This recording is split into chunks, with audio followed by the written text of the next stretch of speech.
자, 이제 HTML하고 CSS에 대해서 뭔가 하는 것들은 얘기가 얼추 정리가 됐고요. 이제 HTML 이외의 기능들에 대해서 좀 얘기를 해보려고 해요.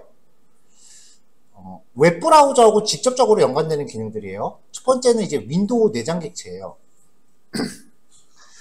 자바스크립트가 이제 웹브라우저에서 실행될 때 모든 객체가 윈도우의 하위 객체로 존재해요.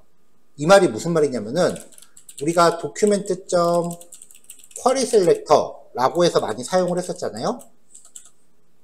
이게 사실은 윈도우 안에 들어있는 애예요. document.querySelector. 이렇게 들어가는 게 정석이에요. 또 하나, 알럿이라고 하는 함수들 봤었잖아요. 얘도 원래는 윈도우.알럿이에요. 근데 브라우저 안에서는 모든 객체가 다 윈도우 하위에 들어있다 보니까 앞에 있는 이 윈도우 점을 생략해도 봐줘요. 그러니까 우리가 쓰는 이런 구문 형태가 된 거죠. 근데 이제 윈도우라고 하는 것도 객체니까 알럿처럼 몇 가지 이제 안에 내장되어 있는 메서드들이 있을 거 아니에요. 그 중에 가장 많이 쓰는 게 이제 오픈이에요. 윈도우.open이라고 하면서 파일의 경로 내지는 다른 사이트의 URL을 지정하면은 이 페이지를 새 창 혹은 새 탭으로 엽니다. 근데 이 오픈이라고 하는 메서드에 파라미터가 3개예요. 첫 번째 파라미터 URL만 지정하면 새 탭으로 였는데 두 번째 파라미터랑 세 번째 파라미터를 세팅하면 팝업으로 열려요. 두 번째 파라미터는 창의 이름이고요. 세 번째 파라미터는 창의 옵션인데 width, height, 스크롤바 보여줄지 여부, 툴바. 툴바라는 거는 위에 있는 이런 메뉴바예요. 보여줄지 여부, 메뉴바 안 보이고, 스테이터스는 요즘 웹브라우저는 없는데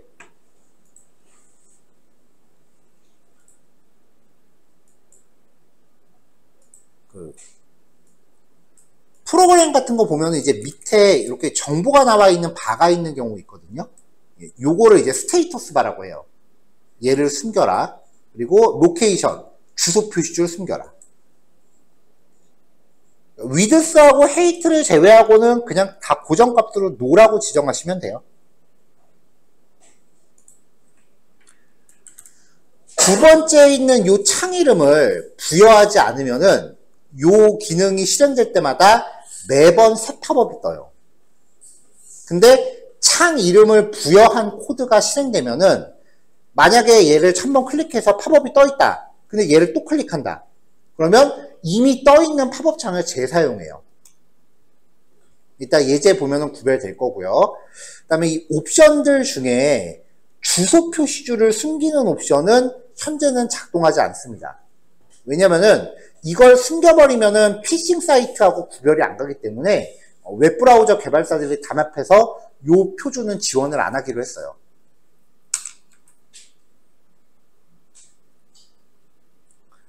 window.close 내지는 self.close라고 주하면 현재 창이 닫힙니다.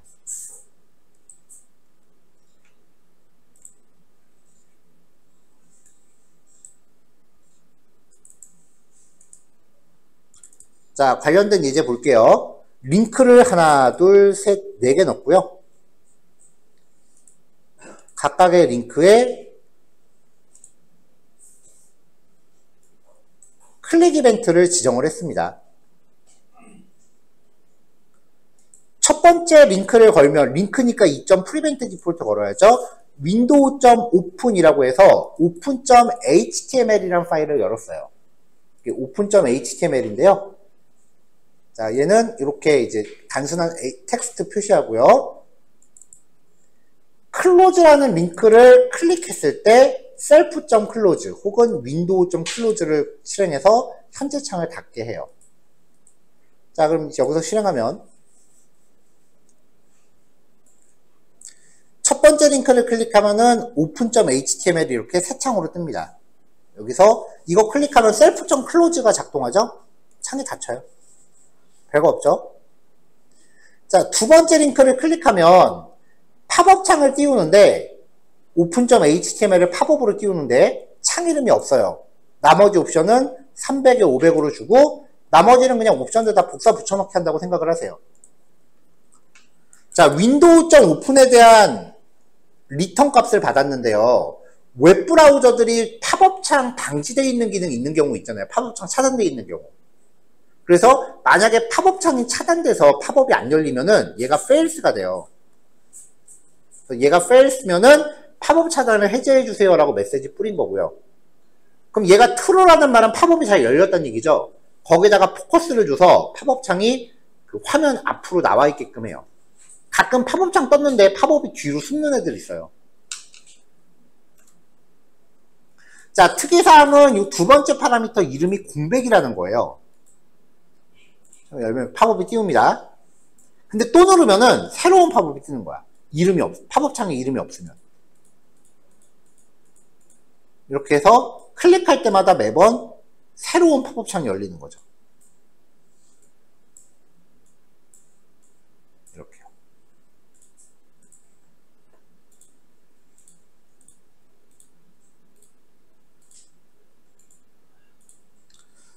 자, 세 번째 링크는요. 이번에는 네이버 메인을 걸었고요. 팝업창 이름을 마이윈으로 걸었어요. 네 번째 링크는 다음을 열었는데 창 이름을 똑같이 마이윈으로 걸었어요. 그러니까 지금 3번 링크랑 4번 링크가 이름이 똑같은 팝업창을 쓰고 있는 거죠. 자, 그럼 처음에 네이버가 열립니다.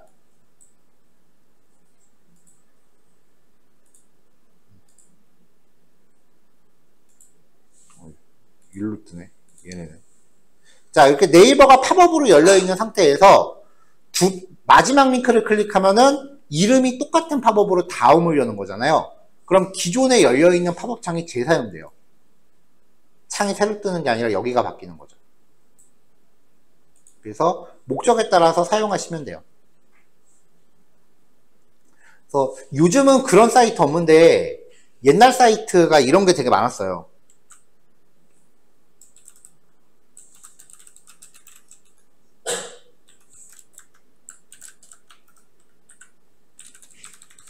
자, 이렇게 하면 1초마다 한 번씩 뜨는 거죠. 1초마다 한 번씩 함수가 실행되죠? 여기서 팝업을 이렇게 열어요.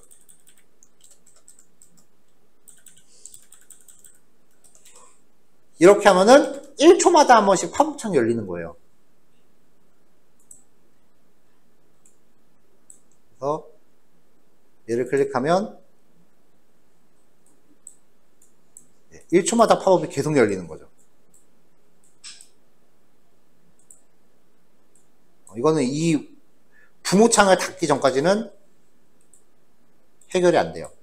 지금은 그나마 1초 간격이니까 이게 그나마 좀 이렇게 할 만한 한 거지, 여기서 0.1초 간격으로 해버리면 순식간에 후루룩 하고 뜰 거예요. 그리고 여기 주소를 랜덤으로 배열 같은 거에다가 스팸 사이트 같은 거를 막 담은 다음에 그걸 랜덤으로 막 할당을 하는 거죠. 주로 옛날 사이트들이 이렇게 해서 그 성인 사이트들 광고 같은 거 많이 했어요. 그게 한참 기승을 부린 다음에 웹브라우저에 팝업창 차단 기능이 생긴 거예요. 근데 아마 그런 페이지를 여러분들은 못 보셨을 수도 있어요. 제가 거의 고등학교, 중학교 때 일이에요. 되게 옛날 일이야. 아무튼 뭐 그런 식으로 사람 골탕 먹일 수도 있다라는 거. 자, 윈도우 객체에 대한 얘기였고요. 윈도우 객체는 오픈 메서드만 기억하시면 돼요.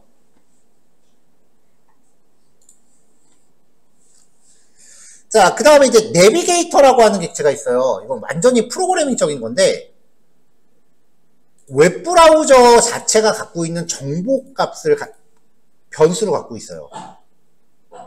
웹브라우저 이름, 브라우저 코드명, 브라우저가 운영되는 플랫폼 정보, 브라우저 버전, 그 다음에 이 모든 정보를 종합한 유저 에이전트. 그래서 navigator.useragent라는 값을 이렇게 확인해서 출력해 보면 되는 건데, 이번 예제는 뭐 굳이 실습 안 하셔도 상관없어요. 자, dl 태그를 하나 준비했습니다. dl DT, 여기서 제목, 그 다음에 DD. 이렇게 처리하는 목록 정의의 한 종류예요. 별로 권장하는 태그는 아니에요, 이거는. 그래서 이런 식으로 막 여러 개를 놨다 라고 하면 얘는 이제 이렇게 해서 한 세트가 돼요. DL 안에 DT와 DD예요. 생긴 거는 목록, 제목, 내용, 제목 이런 식으로 구성이 돼요.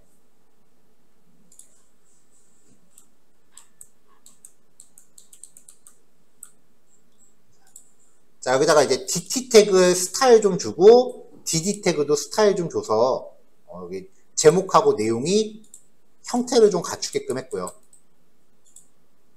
제목하고 내용 이런 식으로 형태를 좀 갖추게끔 했고요.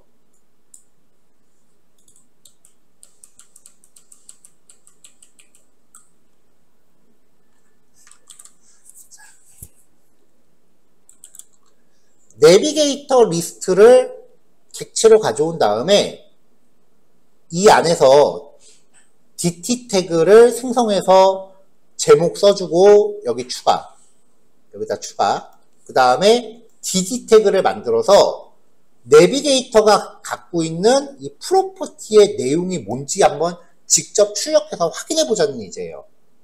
그러니까 요거는 뭐 크게 의미는 없는 예제예요.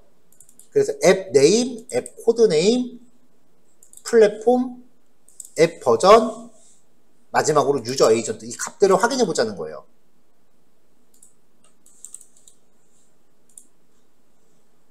자, 지금 크롬으로 실행하고 있는데 보시면은 브라우저 이름은 넷스케이프, 코드명은 모질라, 플랫폼 정보 윈도우에서 가동 중이니까 윈32, 브라우저 버전은 5.0, 윈도우즈 NT 10.0의 애플 웹킷의 크롬 브라우저다. 그리고 마지막으로 유저 에이전트인데 이 유저 에이전트에 이 정보들이 가장 포괄적으로 들어있어서 내비게이터 객체가 제공하는 기능을 사용을 해야 된다라고 하면은 사실상 이거 말고는 안 써요. 요거는 좀 기억을 하셔야 돼요. 자, 브라우저 코드명은 모질라 5.0이고요. 가동되고 있는 시스템은 윈도우 NT 10.0이에요. 저번에 얘기했었죠. 윈도우의 실제 이름이 NT라고요. 자, 그 다음에 분명히 크롬이거든요. 크롬 브라우저라고 써있잖아. 근데 얘가 애플에서 만든 웹킷을 사용하는 사파리 가공판이에요. 그러니까 실제로는 애플 거라고 이게. 그러니까 웹브라우저는 구글이 천하를 평정한 게 아니라 이거야. 애플이 아이폰 많이 팔 때마다 실제로 돈 버는 건 삼성이잖아요. 왜냐면 그 LCD 패널 때문에.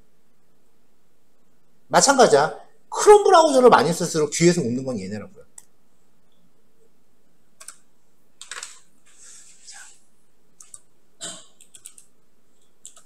자, 엣지 브라우저로 같은 페이지를 접속해 볼게요. 자, 넷스케이프 코드명 윈32, 그 다음에 브라우저 5.0 얘도 똑같죠. 애플 웹킷의 크롬이죠. 크롬 브라우저 껍데기만 씌운 겁니다. 엣지는요. 그렇죠? 여기 엣지라고 나오죠. 그래서 이 윈도우의 엣지도 개발자도 똑같이 있어요. 기능 똑같이 있어요. 쓰는 방법도 똑같아요.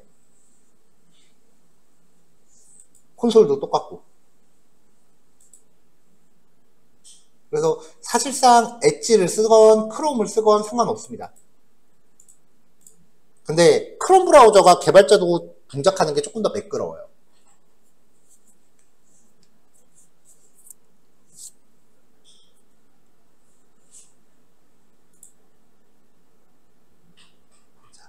자, 여기 지금 스크린샷 뜨는 거는 조금 전에 그 예제를 아이폰으로 접속해서 스크린샷 쓰는 거예요. 자, 여기 보시면은 아이폰이라고 써있죠. 아이패드로 접속, 플랫폼 정보가 아이폰으로 나와요. 아이패드로 접속하면 아이패드라고 뜨고요. 안드로이드는 태블릿하고 폰 상관없이 전부 안드로이드라고 떠요.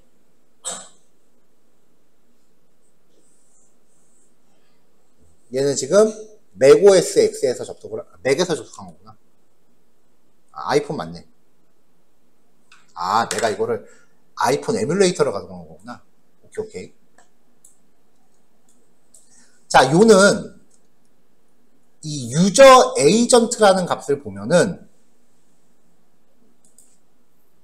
현재 가동 중인 시스템에 이름이 문자열로 들어있다라는 거예요. 여기 아이폰이라고 들어있죠? 윈도우 같은 경우는 윈32라고 들어있었고요. 아이패드, 안드로이드. 이런 식으로 이제 접속한 시스템에 이름이 들어있다라는 거죠.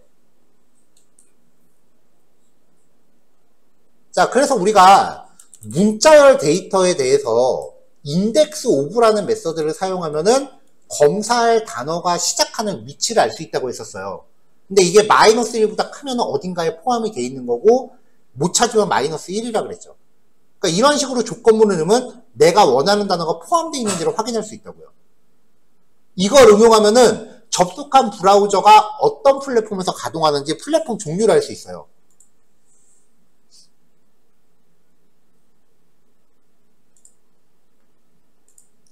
자, 함수 두 개를 만들었고요. 각각의 함수에서 리턴하는 값을 두 개의 HTML 태그에 inner HTML을 넣습니다. 여기죠? 그럼 이제 get 웹브라우저 네임부터 봅시다. navigator.user_agent 값을 가져오는데 싹 다 소문자로 바꿨습니다. 왜냐하면 대소문자가 섞여 있으면 불편하거든요. 자, 여기에 이 값에 엣지라는 값이 있는지 찾아봐요. 있으면 윈도우 엣지, 크롬이라는 게 있는지 찾아봐요. 이게 마이너스 1이 아니면 구글 크롬, 오페라, 파이어폭스, 사파리, 스캡스톤이라는 브라우저도 있고요. 인터넷 익스플로러는 값이 두 개예요. MSI랑 익스플로러 11은 트리덴트예요. 마지막으로 넷스케이프. 요 이품을 전부 통과하면은 언노운을 리턴합니다. 이렇게 하면 브라우저 종류를 판단할 수 있고요. 자, 다시 한번 유저 에이전트를 가져와서 로우 케이스로 바꿔요. 자, 이 값에 아이폰이라는 값이 있거나 마이너스 1보다 크다. 혹은 아이패드라는 값이 있거나 혹은 아이팟, mp3 전용기기 있죠? 혹은 안드로이드라는 문자열이 있으면 이지 모바일을 true로 바꾸고 이걸 리턴해요. 그럼 이제 요 함수의 리턴 값에 따라서 PC용 브라우저인지 모바일 브라우저인지 판단이 되는 거죠.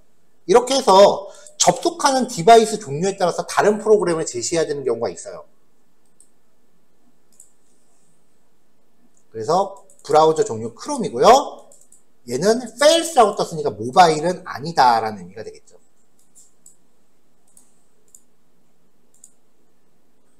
자, 1, 2, 3번 3개 확인해 보시면 됩니다. 12시 반까지 하시고요. 12시 40분에 봅시다.